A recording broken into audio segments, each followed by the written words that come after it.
What's going on? This is Kareem from DJbooth.net, and I'm here to give you guys a quick video rundown review of the new Traktor Kontrol Z1 mixing interface.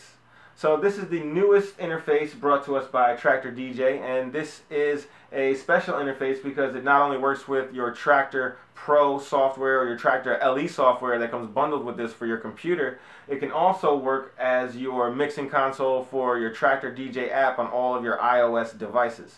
So the Traktor DJ app came out a few months ago. It's about $4.99 at the Apple App Store. You can go get it, pick it up, and it's one of the most intuitive, one of the best DJ apps that they have on the market right now for the iOS devices. And this is the perfect companion to help mitigate some of the touchscreen space from mixing to actual playback properties such as effects and different things that you would do during the playback of your tracks. So this does a nice job as double duty for both people who want to use this on the computer and for those who want to use it with an iOS device. Just as a hardware perspective, it's the same size and dimensions of the X1 and the F1 controllers. Therefore, you'll be able to use all of your same bags, all of your same hard and soft controller stands. You will be able to bring it up to normal turntable height as long as you're using that hard stand. So you have a lot of the same properties there. You do have the front plastic acrylic type material that's familiar with the Z2. The faceplate paint is actually underneath the plate this time, so you don't have to worry about fading any of your panels here or any of your notches in your fader here because they are underneath, the artwork is underneath this acrylic. So you have a pretty good construction, nice and solid. You have your nice rubberized feet on the back, so it's not going to go anywhere. It's a good construction, and it's very reminiscent of the Traktor Kontrol S4 and S2 series. The faders feel very similar to the S4, S2. Your cross faders are a little bit more loose, and your line faders have a little bit more of a resistance to them so that you can fade them nice and up and down long throw.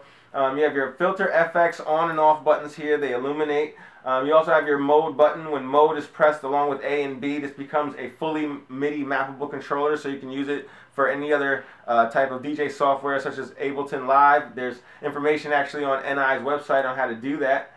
You also have your nice big oversized filter knob for your low pass filter, high pass filter, and this also doubles as an FX type of sweep. So that way you can use some of your effects here when you're not using them directly either on your screen or on your iOS device.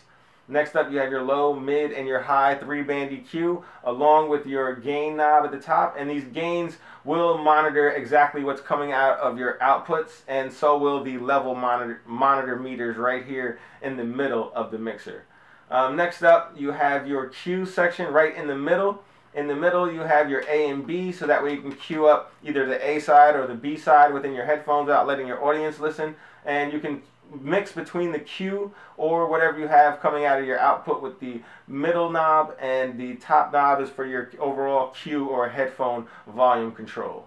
So your inputs and outputs are very simple, very easily. You have your USB cable here, which you can either attach your 30-pin iOS connector to for your iOS devices, or the included supplied regular USB cable in order to connect it to your computer. You have your main output RCA, and on the front you have your headphone output, which is just the standard mini connector.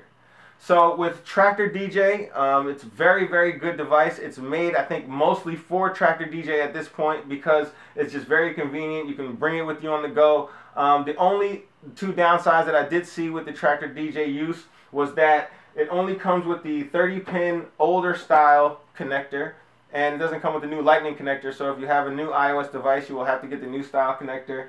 And the fact that you do need to plug in your power brick in order to have this work with your iOS device, so you will need power wherever you go.